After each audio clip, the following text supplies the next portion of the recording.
परीक्षा के लिए सबसे पहला सवाल यही कि ग्रुप सी के लिए परीक्षा कब होनी है? सीईटी तो इसका हो गया है, किस तरीके से परीक्षा का शेड्यूल है? हमने शेड्यूल बनाया था 24-25 जून को। तो उस दिन हमारा शेड्यूल जो है वो एचपीएससी के कुछ एग्ज़ाम के साथ क्लैश कर रहा था। फिर हमने शेड्यूल हम ले गए 29 और 30 तारीख को। वहाँ पर बकरा ईद आवाज बढ़ा देना त्योहार थोड़ी, आ आवाज गया। आवाज। तो इसलिए हमारा जो पहला पेपर है सीईटी मेंस का, वो 1 और 2 जुलाई को होने जा रहा है पंचकुला और करनाल में।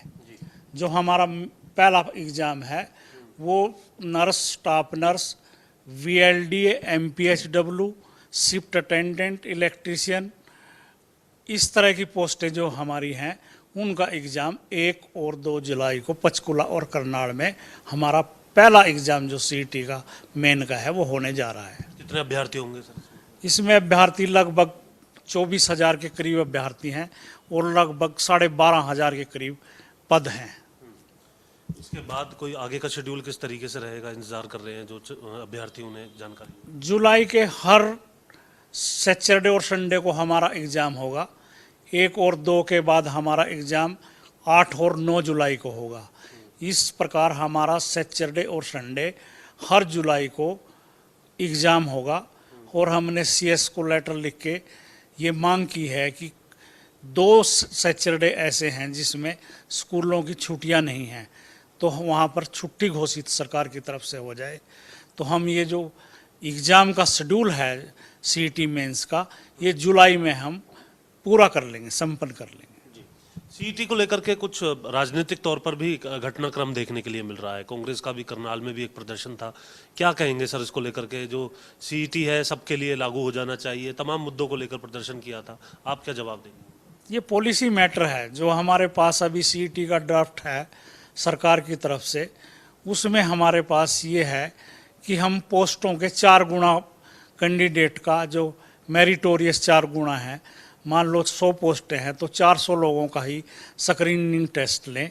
तो जो ये आंदोलन हो रहे हैं या कोर्ट में केस हो रहे हैं, इसमें कैंडिडेट्स की मांग है कि सीईटी क्वालिफाइंग होना चाहिए, ना कि 4 गुना।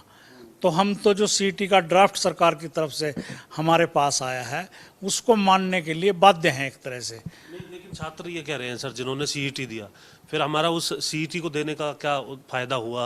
अगर इसी तरीके से उसमें से भी मेरिट अगर निकाल दी जाती है तो वो तो अपने आप को पिछड़ा हुआ महसूस करेंगे। हाँ, तो इस मांग पे सरकार को विचार करना है ना। एचएसएससी को तो विचार नहीं करना कि वो कितने गुना करते हैं, उसको ज़्यादा गुना करते हैं या उसको क्वालिफाइंग करते हैं। ये सारे जो निर्णय हैं ये सरकार की तरफ से होने हैं और सरकार की तरफ से जो निर्णय फाइनल होकर हमारे पास आएगा, हम तो उस के अनुसार भर्ती करने के लिए बाध्य होंगे। कोर्ट के अंदर कितनी भर्तियां हैं जो इस वजह से लंबित हैं, या फिर और जो दूसरे मामलों में लंबित चल रही हैं जिन पर अभी भर्ती नहीं हो? नहीं, कोर्ट में इस मामले को लेके 3 बार सुनवाई हुई है और तीनों के तीनों बार कोर्ट ने ये कहा है कि ये सरकार का और एचएसएससी का अधिकार है कि वो शॉर्ट लिस्टेड कैसे करते हैं, बच्चों को एग्ज़ाम देने के लिए किस तरीके से बुलाते हैं। तो ये सारी अपीलें जो पटिशनर की हैं वो डिसमिस हो गई हैं कम से कम इस मुद्दे पर। तो और कौन सी भर्तियां हैं जिन पर कोर्ट के अंदर कौन सी भर्ती है? अभी हमारी एक भर्ती सिर्फ मेल और फीमेल कांस्टेबल की है, जिसमें पार्ट जो है ज्वाइनिंग पे रोक लगी हुई है। फीमेल पे तो सारी पे ही है। तो जो मेल कांस्टेबल है उसमें 3086 बच्चों ने ज्वाइन कर लिया है और लगभग 2500 के करीब उस पर स्टे हुआ है और शायद 5 जुलाई उसकी डेट है।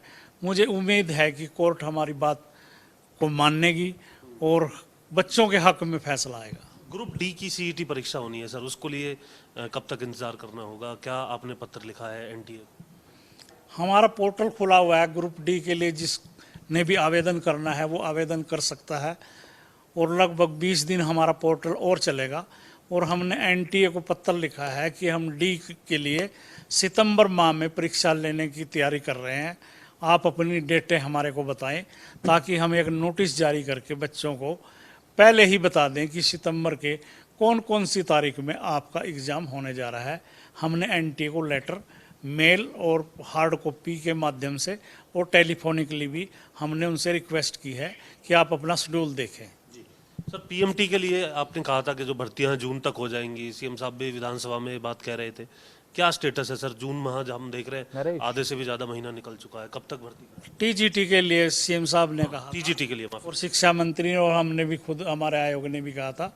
तो हमारे पास बच्चों के जो एग्जाम हुआ उसमें काफी ऑब्जेक्शन आए। जितेंद्र हम हमारे चाहते साथ हैं कि ये सारे ऑब्जेक्शन पूरी तरह से दुरुस्त करके ही हम रिजल्ट दें, ताकि जी बाद में जितेंद्र, कोई बातचीत आप करते रहिए। साथ ही साथ नरेश कुमार हमारे साथ हिसार से जुड़ चुके हैं, उनका भी कुछ सवाल है।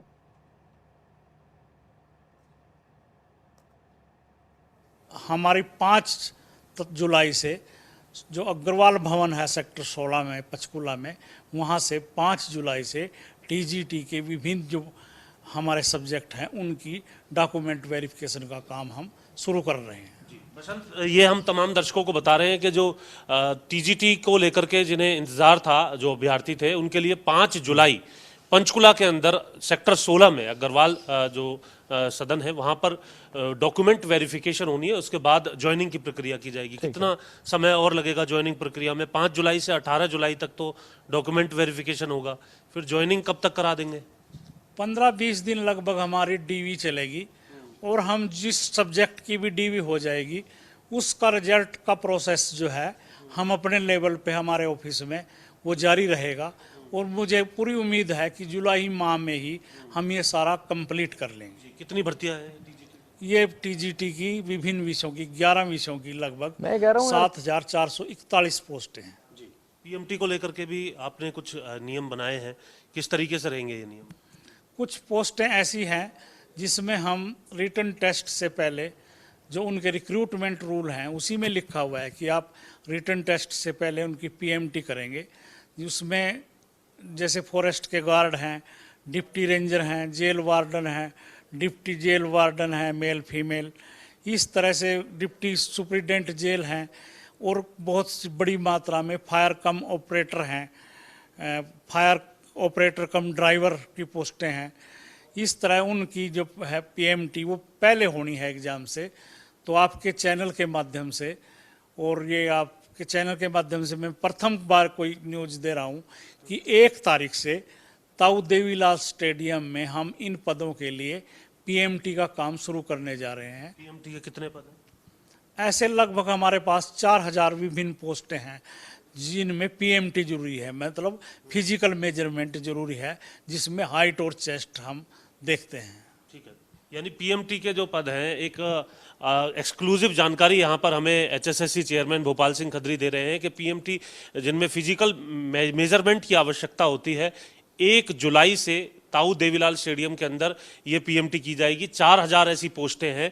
ये पहली बार जो जानकारी है हमारे तमाम दर्शकों तक पहुंच रही है कि वो अपनी तैयारी इस अनुसार करें कि 1 जुलाई से उन्हें पीएमटी का जो टेस्ट है जिन पोस्टों के अंदर, जिसका जिक्र अभी भोपाल सिंह खत्री जी ने भी किया, उसके लिए पीएमटी जो है वो 1 जुलाई से ताऊ देवीलाल स्टेडियम पंचकुला के अंदर जो फिजिकल मेजरमेंट का जो टेस्ट है वो देना होगा। सर, कुछ पुलिस कांस्टेबल भर्ती के अंदर भी आपने बदलाव किया है। सोशल इकोनॉमिक के जो 10 अंक मिला करते थे उन्हें घटा दिया गया है। कितने अंक अब मिल पाएंगे मैक्सिमम इस तरीके के आधार पर, और किस तरीके से मिलेंगे? नहीं, बदलाव हम नहीं करते, वो विभाग करता है। सरकार ने आपको जिसकी भर्ती होती है, होम विभाग ने कुछ बदलाव किए हैं, हमारे से तो सिर्फ उन्होंने अप्रूवल ली है। तो उसमें मेल और फीमेल कांस्टेबल में उन्होंने कुछ नियम बदले हैं और कुछ सीक्वेंस बदली है। जैसे हम पहले दौड़ हमारा इवेंट होता था, पहले तो हमारी परीक्षा होती थी, रिटर्न परीक्षा, और उनमें से 7 गुना लोगों को बुला के हम दौड़ लगवाते थे। जिनकी दौड़ क्वालिफाइंग होती थी उनका मेजरमेंट करते थे। मगर अब की बार सीक्वेंस चेंज हुआ है। हम पहली जो इवेंट है वो पीएमटी करेंगे, हाइट और चेस्ट को देखेंगे, और फिर रिटर्न टेस्ट लेंगे, और जो दौड़ है वो लास्ट इवेंट हो गया है। और कुछ चेंज उन्होंने ये किए हैं, जो एक्स्ट्रा क्वालिफिकेशन के नंबर थे वो काट दिए गए हैं। अब सिर्फ सोशो इकोनॉमिक और एनसीसी के नंबर ही रह गए हैं, बाकी कोई नंबर नहीं रहा। और अगर उन्होंने थोड़ा सा चेंज ये किया है कि कोई एक्सीलेंट दौड़ करता है या उसकी एक्सीलेंट हाइट है तो उसमें एक्स्ट्रा मार्क मिलेंगे, जो शायद 2 या 2 नंबर, अगर कोई एक्सीलेंट दौड़ करके आता है तो 2 नंबर फालतू मिलेंगे। और इसी तरह से अगर कोई बच्चा जो पैमाना है हाइट का उससे ज़्यादा उसकी है, मतलब मान लो 6 फुट से ऊंचा जवान है तो 2 नंबर उसको मिलेंगे। यानी 2+2 4 नंबर तो ये हो गए। हाँ जी, इसके अलावा 2.5 नंबर आपने सोशल इकोनॉमिक के बता दिए, और एनसीसी के कितने नंबर? 2.5 नंबर एनसीसी के। यानी कुल 9 नंबर अब मिल पाएंगे, जो अब तक 20 मिला करते थे कांस्टेबल पुलिस की पोस्ट के लिए। अब ये पुलिस कांस्टेबल की भर्ती कब तक निकाल देंगे सर आप? जे अगले हफ्ते, शायद इसी हफ्ते जो रिक्रूटमेंट रूल हैं उन पे मोहर लग के चीफ सेक्रेटरी साहब की वो आ जाएगी, और जैसे ही हमारे पास आते हैं उसके अंदर अंदर हम 1 हफ्ते के अंदर एडवर्टाइजमेंट करेंगे। जी, 7,000 पोस्ट करेगी। 6,000, 6,000। 5,000 मेल कांस्टेबल और 1,000 फीमेल कांस्टेबल। ठीक है, अभी हमारे कुछ कॉलर्स हैं, उनके सवाल हैं बसंत। कुछ कॉलर्स के भी सवाल हम लेंगे। सीधे जो कॉलर्स हैं अपने सवाल जो है वो पूछ सकते हैं एचएसएससी चेयरमैन भोपाल सिंह खत्री से। जो कॉलर हैं वो अपना सवाल पूछें। बसंत जी जितेंद्र, हमारे साथ नरेश जुड़ चुके हैं हिसार से। नरेश जी, सवाल आप पूछ सकते हैं।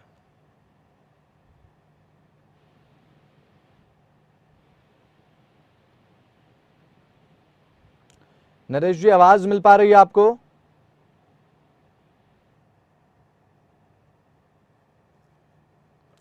तो जी जितेंद्र, संपर्क जो है वो नहीं हो पा रहा है। आप बातचीत जो है वो एक बार फिर से कंटिन्यू कर सकते हैं।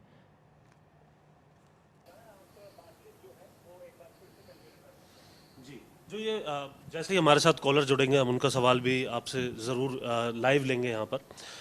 ये जो बदलाव सर जिस तरीके से हुए हैं, इसको क्या सरकार की तरफ से इसके पीछे मंशा रखी गई? एक तो समझ में आता है जो 6 फुट का जवान उससे अधिक है तो फिजिकली फिट होना चाहिए, अगर एक्सीलेंट उसकी दौड़ है तो वो भी रहना चाहिए। क्या कुछ आधार जो है वो आपके सामने आया है इन बदलावों को लेकर? हाँ, ये मीटिंग हाई लेवल की एक मीटिंग हुई थी और उसमें डीजीपी साहब का, अग्रवाल साहब का यही सुझाव था कि अगर जवान एक्सीलेंट हो, कुछ ज़्यादा एक्स्ट्रा हो तो अच्छी बात है, और उसको कुछ थोड़ी सी प्रेफरेंस अन्य से ज़्यादा मिल जाए, हाइट की और दौड़ की।